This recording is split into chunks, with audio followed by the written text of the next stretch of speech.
এই মামুনুল হক, এই হিজরত দল, হিজরার বাচ্চারা, হিজরত, আপনারা ওই ওয়াজ মাহফিলে আপনারা প্রতিহত করবেন তাদেরকে।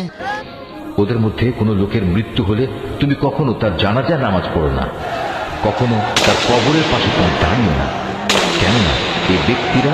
আল্লাহ তাআলা ও তার রাসূলের সাথে কুফরি করেছে, এরা নাফরমান অবস্থায় মরেছে। ওদের ধন সম্পদ ও সন্তান সন্ততি যেন তোমাদের কখনো বিমুগ্ধ করতে না পারে। মূলত আল্লাহ তাআলা এই সব কিছু দিয়ে তাদের দুনিয়ার জীবনে নানা ধরনের শাস্তি দিতে চান এবং তাদের প্রাণবায়ু একদিন এমন এক অবস্থায় বের হবে যখন তারা পুরোপুরি কাফের থাকবে। যখনই এমন ধরনের কোন সূরা নাজিল হয় যাতে বলা হয় তোমরা আল্লাহর উপর ঈমান আনো এবং তার রাসূলের সাথে মিলে কাফেরদের বিরুদ্ধে জিহাদ করো, তখনই তাদের বিত্তশালী ব্যক্তিরা তোমার কাছে এসে যুদ্ধে না যাওয়ার জন্য অব্যাহতি চায় এবং তারা বলে, হে নবী,